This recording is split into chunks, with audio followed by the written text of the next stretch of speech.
I've actually had the privilege now to work over 30 years in nonprofit organizations. I'm not updating the website though, I'll just leave it at that. And I've been in fundraising for 15, 20 years now. I just want to share that I love legacy giving. I think it is absolute magic. For UUSC, we use terms interchangeably: legacy gifts, bequests, wills, plans giving. So I may use some of those as I talk tonight. So just know that they're sort of, to us, they mean the same thing. Usually they're direct donations from an estate or a will or a retirement plan. Sometimes they're restricted to a specific area of UUSC's work. Mostly they are not. They can come in other complex forms too, such as gift annuities and trusts. You probably know all of this stuff. But no matter their arrangement and how they are made, legacy giving is incredible. It offers the highest return on investment of any other donation. There's little cost to establish for the organization or the folks who are making the contribution. The gifts are mostly revocable, meaning they're not firm commitments. Anyone can sort of reclaim them back. They're not binding. So for gifts that are planned today, an organization will not see their benefits until way, way, way in the future. So good thing to consider when you're thinking about those. Now, Forbes magazine says a legacy gift is a gift that reflects a person's deepest desires and longings to leave their mark, make a lasting contribution, and impact society and the world. So I just want to take a moment to talk a little bit about the landscape of philanthropy today overall. There are close to 2 million NGOs registered in the United States today. These organizations are competing for a shrinking pool of supporters. I heard someone earlier mention the scarcity mentality, and we're all sort of facing that in our congregations and organizations. Retention rates, which mean the length of time that a person stays with an organization, those are down from roughly 50% to less than 16%. So people just are not staying with their congregations and with their organizations the way that they had done in the past. And we're going to continue to see these shifts over the next 2 decades as demographics change. My generation, Gen X, is about half the size of the boomers, so there are going to be fewer people in the position to be supporting organizations. We also know that only 40% of US adults have a will or plan for their estate. And of these, fewer than 8% leave any gifts to a nonprofit organization of any kind. We also know that UUs are incredibly generous. Our people are amazing, and they are dedicated to justice and putting their values into action. That makes a big difference in our work. So what does it tell us? That especially now, legacy giving matters for all of our institutions. So in the early years of COVID, the pandemic was difficult for all of us. It was extra hard for those with little means. It was impossibly difficult for our grassroots partners living and working around the world. Restrictive governments were taking advantage of the lockdowns. They were limiting how international funds could be sent and received to some organizations that relied upon that support. Climate change at the same time was exacerbating the migration crisis and making it more dangerous for them. Many of these groups really were at the breaking point. In the South Pacific, our climate justice partners were facing the loss of their land due to climate change. They were fighting dengue fever, measles. Their healthcare systems were at the breaking point when COVID hit. In Burma, where UUC had been working to support ethnic groups, including the Rohingya, they were fighting against a genocide from the military government. The government pulled a page from the United States. They actually said this, it was in the New York Times, that they declared their election fake, and in a military coup, took over. In Haiti, where UUC had been working since the 2010 earthquake, Jovenel Moïse, their 43rd president, was assassinated, causing a collapse of law and order, leaving the country to be ruled by violent gangs. Our partners were scrambling to survive. They moved into their offices just to stay alive and to continue doing their work. So during a very uncertain time for them, we feared that we were on the cusp of another recession here. UUSC nonetheless stepped up to support our partners. It's not an exaggeration to say that the existence of these groups were on the brink of collapse. So we had to do this. It's our reason for existing, and it reflects our principles, and I don't think that our members would have been happy if we did not take this step. So we made a request to the board to pull from emergency funds in order to grant an additional $1 million to the partners around the world. It was a large commitment of funds. It felt a real stretch, and it was a frightening time, as we all recall, sadly.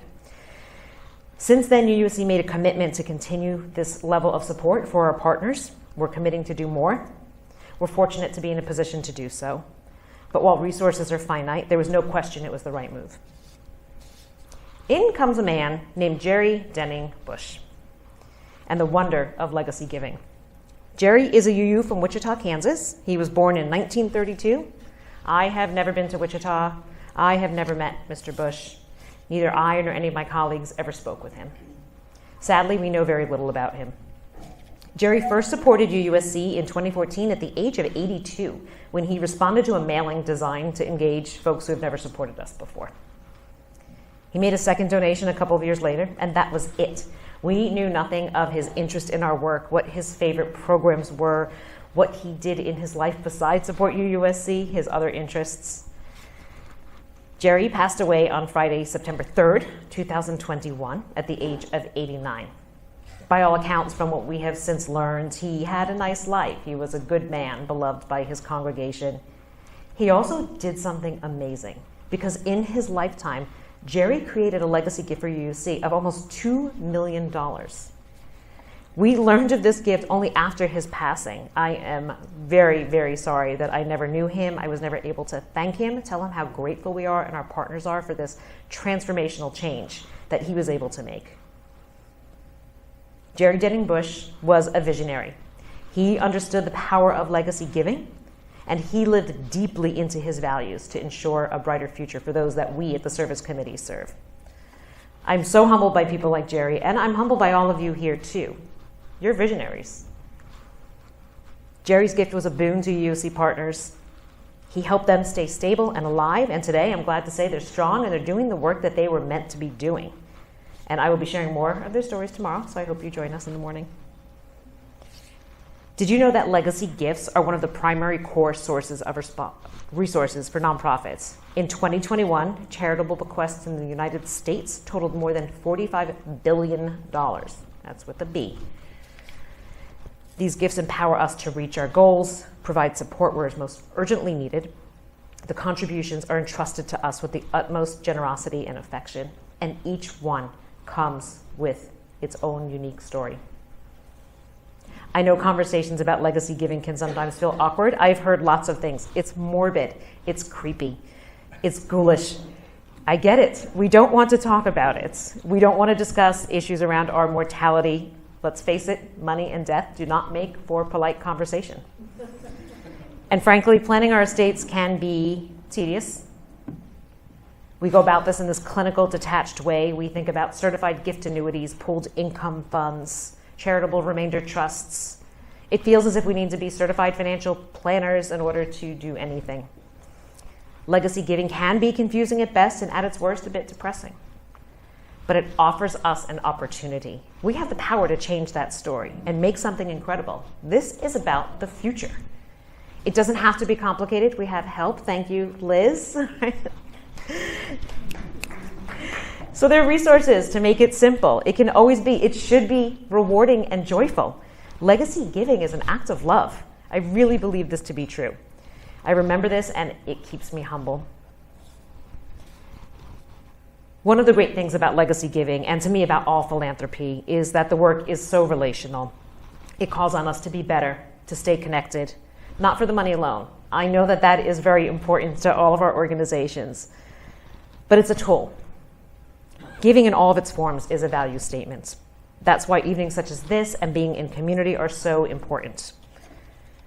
We want to be connected with the work that's being done today to see what is possible for the future and importantly share our gratitude. Truly. This is a gift that we give to each other, to our grandchildren, to the hope of a better world. And what's better than hope? Some of you may know about Benjamin Franklin's bequest gift. He died in April 1790.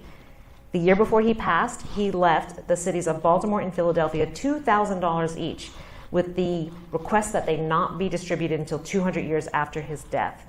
In 1990, they were worth over $6.5 million. And they're still being used today to do good. They're supporting education and combating homelessness in each of the cities. So the thing is, though, many organizations, unlike this one here, this congregation, they don't promote legacy giving. They don't talk about it. They're unsure how to encourage these special gifts. But to miss it is just missing an opportunity to provide a gift to our congregations and to those who donate. There is joy in making this impactful gift, and it's one of the best and most important ways we give back.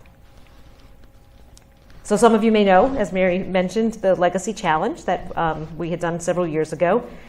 I know this congregation participated in it. In 2013, 6 UU institutions had come together for a collaborative campaign. We were looking to grow and mapping out how we could do that with our shared supporters and work together. Complicated thing to do in the world of UUism, I guess, or anywhere. Our leading supporter, of course, was going to be the congregation at Shelter Rock. So we presented this plan to them, as Mary shared, and they saw the potential in promoting legacy giving. They saw that it's accessible to everyone and it can transform an institution. They supported the Legacy Challenge with a very generous match of $5 million to be shared with UU congregations and our institutions across the country. Without going into much detail, I will say that the match was a success. We reached our goal very fast.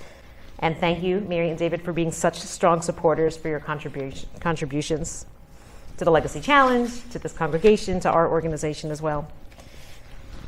In the end, Wake Now Our Vision generated more than $110 million to UU institutions. It included folks in their 20s up to their 90s in churches across this country. UU institutions were able to use that support to build their reserves, to fund special projects, to ensure that their good work will continue into the future. Through Legacy Gifts, UUSC has built a healthy endowment. That means that as we come up on our 85th anniversary next year, we can continue to be around for another 85 years. I do hope so. I know that we're doing amazing work, and we have a responsibility to our partners and to you and our members. You too, I know, are doing amazing work. You're supporting your local community. You're fighting against hate and oppression. You're protecting our democracy. And I know that you have the power to make sure that this congregation can continue that work far into the future. Our people are generous. UUs are generous in so many ways. We can help each other to do more and see through our life's wishes. By taking action now, we can decide to take care of those we love and the institutions that care for us. What do we want our legacy to be? How do we want to be remembered? Whatever that answer may be, legacy giving makes it happen, and I'm so grateful to you all for being a part of that. Thank you.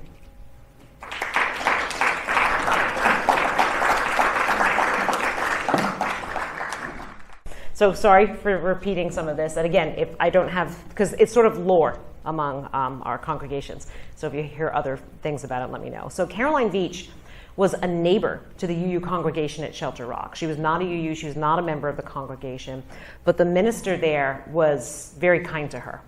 And I think as she was in her later years and becoming ill, he had sort of kept in touch with her. And I do believe that she participated or went to the congregation from time to time because of her relationship with this minister. And back to all this work, being relational, of course. In her lifetime, she had been left either by her father or her husband, I'm not sure. She had been left offshore, the shares of offshore oil reserves in the North Sea, oil and gas.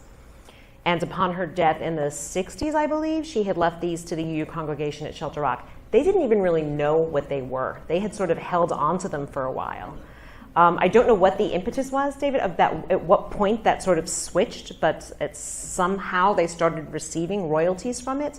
Their endowment now is over $200 million from the proceeds of this oil and gas, which is also questionable at UUSC about, as we consider about where we get our resources from and how we do that, but that'll be a conversation for another day.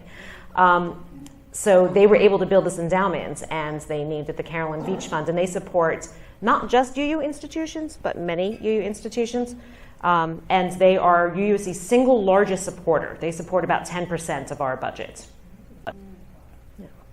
Yeah.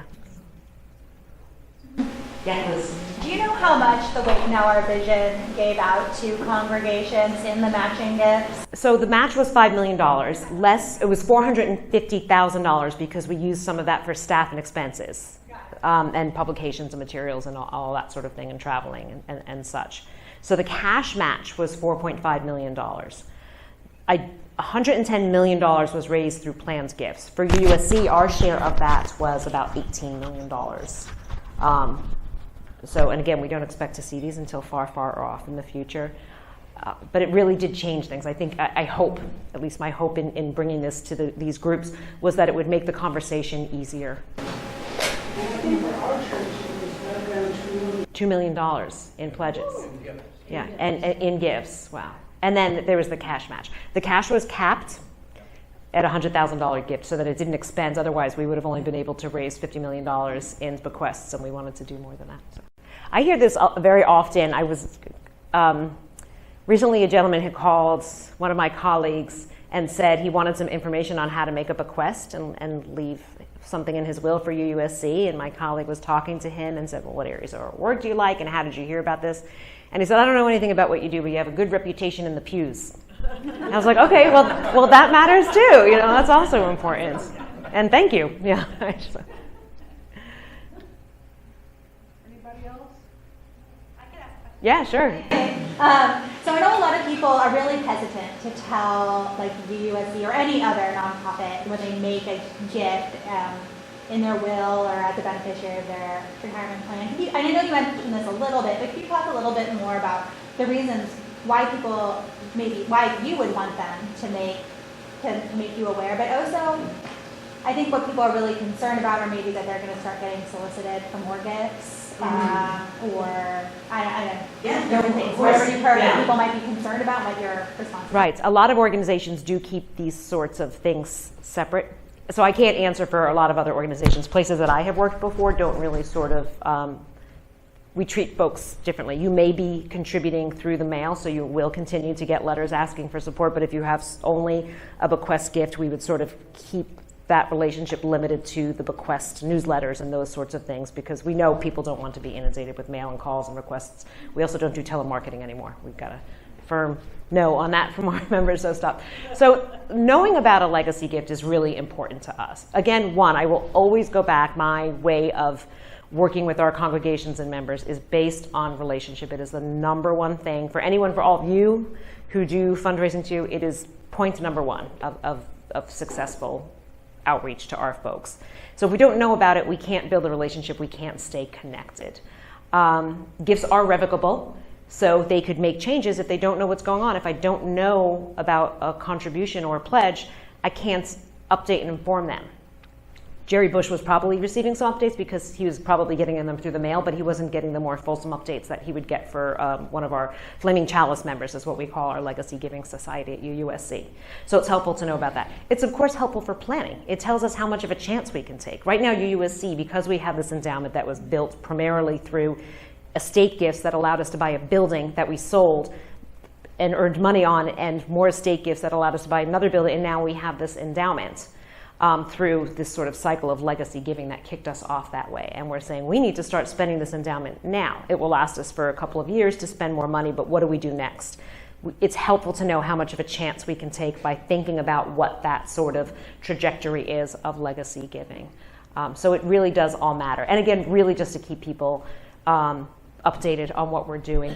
I will also say that for most organizations, and for UUSC this is definitely true, we receive maybe about $3 million in legacy gifts each year, roughly. That's kind of a rolling 3-year average.